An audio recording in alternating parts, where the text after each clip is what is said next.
Vitor Belfort foi simplesmente esculachado por Wanderlei Silva e Acelino Popó, pelo fato de ter desistido de lutar contra o cachorro louco de última hora, e agora Popó e Wanderlei, que vão fazer o confronto oficial da Spaten Fight Night, aproveitaram para acabar com a raça de Vitor Belfort, onde Wanderlei Silva fez um forte desabafo. Confira agora o que os dois lutadores disseram sobre Belfort.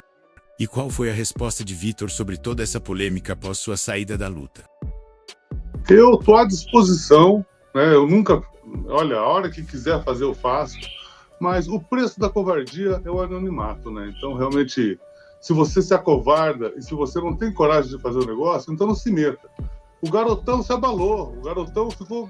Sabe, se você for fazer esse teste que ele fez aí em todas as pessoas que treinam, alguma coisa vai dar, sabe? Eu sou da opinião, quando você quer fazer, você dá um jeito. Quando você não quer, você dá uma desculpa.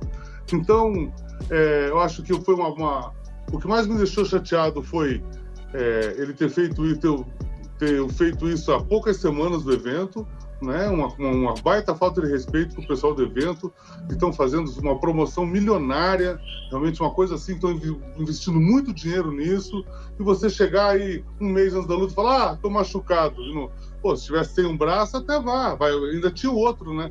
Mas, você sabe, só para vocês terem uma ideia, é duro falar da gente, mas eu já fui nocauteado no evento, eu já fui nocauteado no vestiário, e depois fui fazer o main event num evento no Japão, entendeu? A minha última luta que eu fiz com o Sony aqui, eu quebrei o nariz na quarta-feira e viajei no sábado. Eu tive que mentir lá para a comissão atlética que o nariz estava bom. Eu estava com o nariz quebrado. Então, o lutador nenhum luta 100%. Isso é a grande verdade. Então, se for para fazer com ele, eu peço, no mínimo, que ele tenha respeito, que se não for lutar, que já fale no começo, sabe? Se quiser só fazer uma mídiazinha que ele gosta de aparecer, aí, pô, faz a mídiazinha e tal, mas não faça isso com o pessoal do evento e não faça isso com o adversário, porque se eu não tivesse achado um outro oponente, eu também não ia poder lutar. Já faz mais de 6 meses que eu tô tô treinando para fazer esse evento. Então, é uma falta de respeito com todo mundo. Então, se o garotão não aguenta, se não aguenta, não desce pro play. Também. Pois é, na verdade, Ana, o Vitor, ninguém tem rivalidade com ele. Ele que procura a rivalidade com os outros, entendeu? Ele é um cara super polêmico, ele é um cara que se acha o poligrota, que se acha melhor que todo mundo, em tudo que faz, aquela coisa toda, e queria lutar comigo com a luva que ele que inventou há não sei quantos anos atrás, que queria fazer uma luta que poderia me agarrar também. E aí a luta não foi para frente por isso, né? Mas quando eu recebi também a notícia que eu ia lutar, e quando eu recebi a notícia, eu não recebi a notícia que eu ia lutar com o Wanderlei Silva. Eu recebi a notícia que eu iria lutar. Se eu topava, eu falei que eu topo, mando o contrato. Aí mandou o contrato, mas não fui especificando com quem eu ia lutar, né? Depois de uma semana do contrato assinado, que eu soube que eu ia lutar com o Vande, que o Arregão saiu da luta, né? Eu queria também ver muito essa luta do Wanderlei Silva com o Vitor, essa rivalidade que eles têm, entendeu? Daquela 28 anos atrás, aquela luta lendária, os dois, né? E com certeza o cachorro morto ou cachorro louco? Aí foi com você. Vamos ver sábado, Aí né? o cachorro louco, vamos botar o cachorro louco com todo respeito aí. O cachorro louco tava doidinho para essa revanche, com sangue nos olhos, né? Porque quando a gente perde para um lutador e tem a possibilidade de ter a revanche, a gente quer, já pensa no arrancar a cabeça, né? Na verdade, algumas semanas antes, o pessoal já tinha sondado que queriam colocar algumas pessoas de reserva. Eu já tinha acendido o sinal vermelho, né?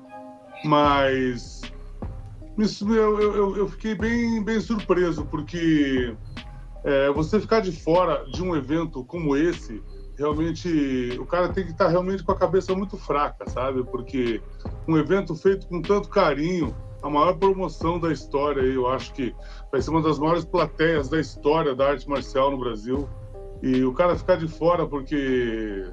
sei lá, né? Acho que... Então, eu fiquei muito surpreso, fiquei um pouco decepcionado, e a primeira coisa que eu falei pro pessoal da Spata, eu falei, olha, vocês têm que arrumar alguém que seja igual ele ou melhor do que ele, senão eu não luto, porque eu não quero lutar, não gosto de lutar com um cara ruim. Aí eles vieram com uma ótima alternativa que eu gostei muito. E aí veio eu, né, nessa luta tudo, já do boxe, oriundo do boxe, minha vida foi boxe, 35 anos de boxe, sempre lutei em ringue, nunca lutei na minha vida em octógono. E o Wanderlei Silva já teve até esse prazer de lutar em octógono e ringue. Quando ele começou lá no Pride, era ringue, entendeu? Depois que foi pro Pride, que começou também o octógono, tudo. Mas certeza absoluta que ali, aquele quadrilátero ali de 7, ou de 8, ou de 9 metros quadrados, eu sei de ponta a ponta como caminhar nele, entendeu? Então, aonde ele plantar, é aonde ele possa ser que ele caia. Eu quero falar para vocês sobre qual foi a lesão que eu tive, porque muitas pessoas falam na imprensa, né? Dependendo do que você lê, principalmente comentário para nego falar besteira e falar, ele fugiu, estava com medo. Primeiro, eu ia ganhar muito dinheiro, né? E eu ia ser muito bem pago para fazer essa luta. Então, como é que eu não... E o meu adversário nunca lutou boxe na vida dele. Ia ser a primeira luta de boxe dele. E, com todo respeito ao meu adversário, ele não estava em grandes condições de boxear. Eu acho que ele não tem, agora sabendo que ele vai lutar com o Popó, eu não vejo condição nenhuma dele ganhar, né? O Popó é um boxeador, por mais que ele tenha pouco tempo para treinar, mas veio de uma luta aí, está sempre treinando, né? Eu não vejo só um nocaute. O Wanderlei pode ganhar se conseguir acertar um pombo sem asa, né? Que ele é muito bom nos ventiladores, né? Mas eu acho que o Popó, acho que ele esquiva bem, acho que é muito difícil o Wanderlei achar o Popó no ringue. E eu acho que vai ser por pontos. Eu acho que o Popó não consegue nocautear o Wanderlei, apesar de ele ter um queixo de vidro, né? Mas a gente não sabe, né? Luta é luta. E eu queria falar sobre o síndrome do segundo impacto, que o concussion é uma lesão, vale lembrar que é uma lesão silenciosa, né? A gente não vê.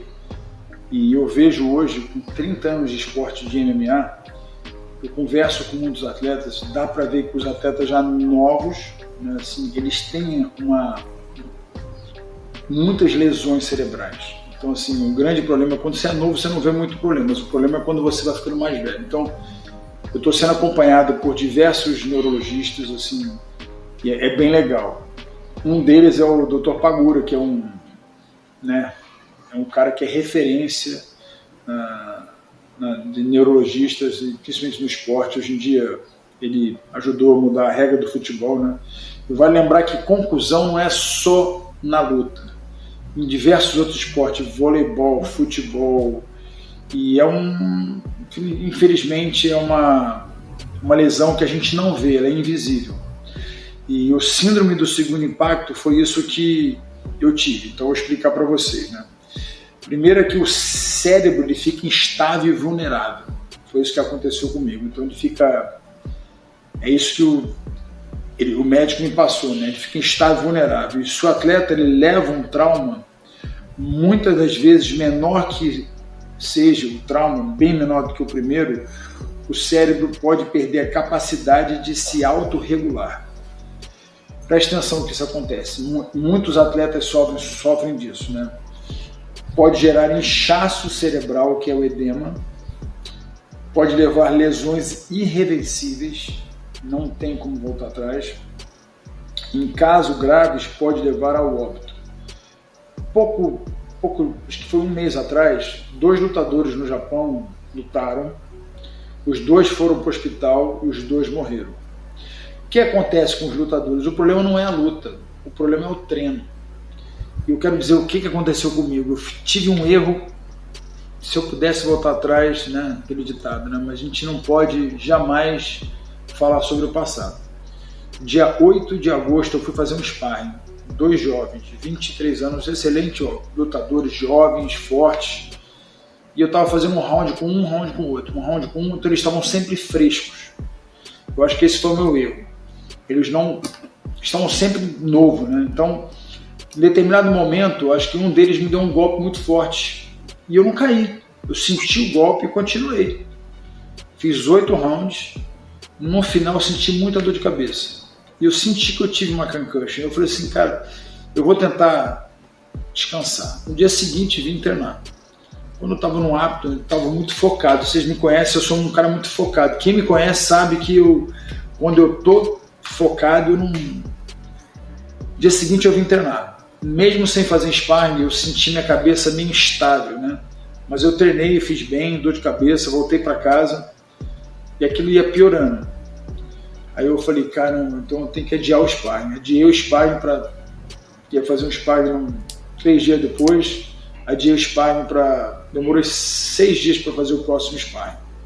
E ainda com muita dor de cabeça, reclamando, dormindo direito. E quando eu fiz o segundo sparring, eu tive o segundo trauma. E infelizmente o segundo trauma que causou todo o problema. Aí o que acontece?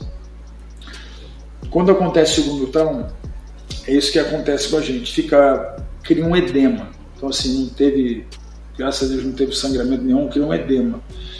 E concussion é uma coisa que a maioria das pessoas não conhecem. Até hoje em dia, muitos lutadores de MMA não fazem ideia o que é. E essa é a minha preocupação. Eu estou aqui hoje, por que eu decidi? Na minha volta, você precisa fazer um acompanhamento bem rigoroso, né? Uma coisa muito séria. Inclusive, eu vou... Fala, galera, eu quero abrir o jogo com todos vocês. O que aconteceu? Bom, primeiro agradecer o carinho de vocês, a preocupação de muitas pessoas mandando mensagem. O que aconteceu foi que durante a minha preparação eu contratei 2 meninos jovens e no dia 8 eu fiz sparring, sofri uma concussão, fiquei calado, não falei para ninguém, muita dor de cabeça e voltei na outra semana para fazer sparring de novo. E foi quando eu sofri outra concussão, né? Então, a partir dali, a dor de cabeça era muito intensa. E teve um dia que na noite eu não consegui. Eu falei, Joana, a gente precisa ir para o hospital, está acontecendo alguma coisa diferente. Eu fui para o hospital e dali eu fiquei 4 dias fazendo diversos exames de bateria. Eles não deixaram eu vir para casa e descobriram que eu estava com uma concussão grau 3. E depois disso a gente pegou 2 neurologistas no Brasil, acompanhando com 2 neurologistas aqui nos Estados Unidos. O Dr. Pagura, que é o cara que revolucionou o futebol na parte de concussão, chegou a votar para a mudança de regra e eu estou acompanhando com ele. E eu queria agradecer a todos esses médicos que estão tendo esse cuidado comigo. Então é uma coisa muito séria e concussão é algo que a gente fala que é uma morte silenciosa. As pessoas não respeitam às vezes o protocolo. Infelizmente a luta com o Wanderlei vai ter que esperar até 2026, mas 2026 está logo aí. Agora eu estou tratando da coisa mais importante da minha vida, que é a minha saúde. E apesar das mensagens que você me mandou, Wanderlei, um pouco ofensiva, você vai ter que ficar como a Spaten fala, com esse gostinho de amargor um pouquinho, mas 2026 está logo aí e a gente vai ter o nosso confronto.